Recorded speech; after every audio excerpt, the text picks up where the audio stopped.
तुम्हाला माहिती आहे का, आपण बाहेर हॉटेलमध्ये किंवा रेस्टॉरंट ढाब्यावर जेवायला गेलो की स्टार्टरमध्ये नेहमी वेगवेगळे पदार्थ खातच असतो. पण तुम्ही कधी अशा पद्धतीने गावरान ठेच्यापासून पनीर वापरून हा पदार्थ बनवून खाल्ला आहे का? स्टार्टरमध्ये हा पदार्थ चवीला इतका भन्नाट लागतो आणि घरच्या घरीसुद्धा इतक्या भारी पद्धतीने आणि सोप्या पद्धतीने बनवून तयार होतो ना, एकदा जर तुम्ही बनवला तर पुन्हा पुन्हा बनवाल, इतका भारी.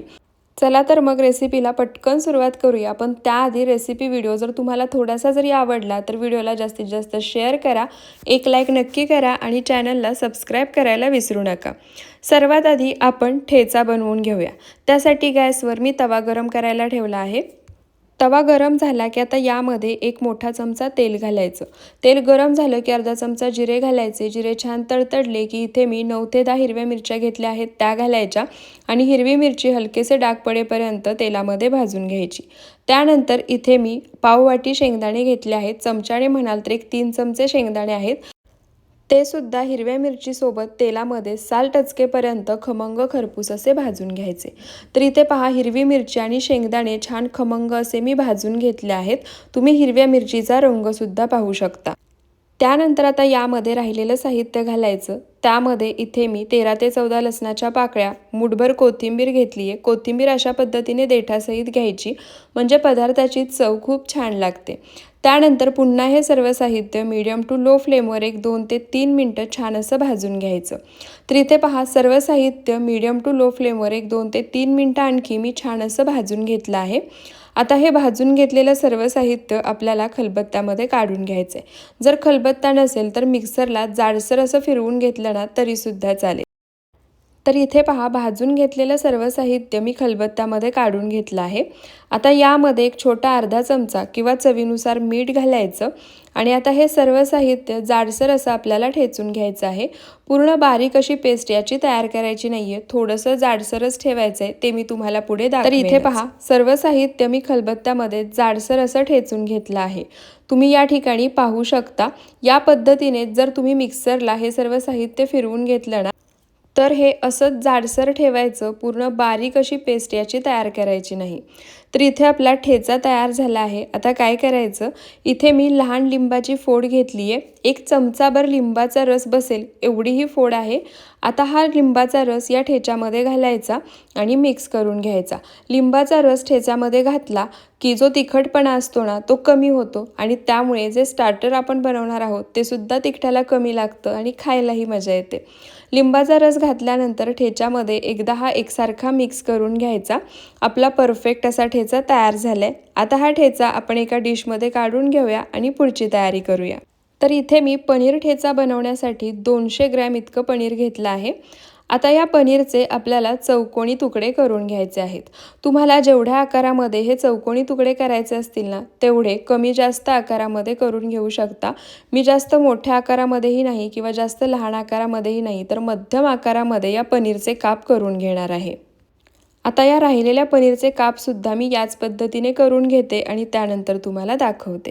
तर इथे पहा, शिल्लक राहिलेल्या पनीरचे सुद्धा मी अशा पद्धतीने चौकोनी काप तयार करून घेतले आहेत. त्यानंतर काय करायचं, एखादी अशा पद्धतीने डिश घ्यायची, त्यावर पनीरचा काप ठेवायचा आणि जसं मी व्हिडिओमध्ये दाखवते त्या पद्धतीने पनीरला सर्व बाजूनी ठेचा लावून घ्यायचा.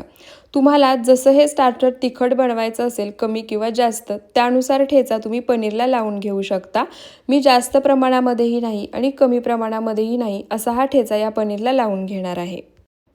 आता राहिलेले जे पनीरचे काप आहेत ना त्याला सुद्धा अगदी याच पद्धतीने हा तयार ठेचा आपण लावून घेऊया आणि त्यानंतर तुम्हाला सर्व पनीरचे काप दाखवते. तर इथे पहा, जे राहिलेले सर्व पनीरचे काप होते ना त्याला सुद्धा मी सर्व बाजूनी ठेचा लावून घेतला आहे. आता आपल्याला हे पनीरचे काप फ्राय करून घ्यायचे आहेत. त्यासाठी मी गॅसवर पॅन गरम करायला ठेवला आहे. पॅन गरम झाला की आता यामध्ये तेलाच्या किटलीमध्ये जी पळी असते त्या पळीने 2 ते 3 पळी इतकं तेल घालायचं आहे. तेलसुद्धा मी या ठिकाणी जास्त प्रमाणामध्ये वापरणार नाही. तेल घातल्यानंतर ते अशा पद्धतीने पॅनमध्ये एकसारखं पसरवून घ्यायचं आणि तेल छान कडकडीत गरम करून घ्यायचं। तर इथे पहा, तेल मी छान कडकडीत गरम करून घेतलं आहे। आता जे ठेचा लावलेले पनीरचे काप आहेत ना, ते या तेलामध्ये सोडून घ्यायचे। एका वेळी जास्त काप तेलामध्ये सोडायचे नाहीत, जेवढे बसतील तेवढेच सोडायचे आणि मध्ये थोडासा डिस्टन्स ठेवायचा या पद्धतीने, जसं व्हिडिओमध्ये दाखवलंय अगदी तसंच। एक अर्धा मिनिटभर मोठ्या आचेवरती हे पनीरचे काप खालच्या बाजूनी तळून घेतले की आता अशा पद्धतीने पलटी करायचे आणि सर्व बाजूनी अलटी पलटी करत छान एकसारखे सोनेरी रंग येईपर्यंत हे पनीरचे काप आपल्याला शॅलो फ्राय करून घ्यायचे आहेत। आता याच पद्धतीने राहिलेले जे पनीरचे काप आहेत ना, ते सुद्धा अलटी पलटी करत छान सोनेरी रंग येईपर्यंत मी तळून घेते।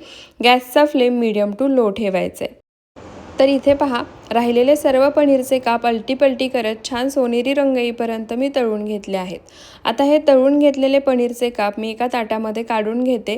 राहिलेले पनीरचे काप सुद्धा आपल्याला आहे तेवढ्या तेलामध्ये शॅलो फ्राय करून घ्यायचे आहेत, जसं मी व्हिडिओमध्ये दाखवले अगदी त्याच पद्धतीने।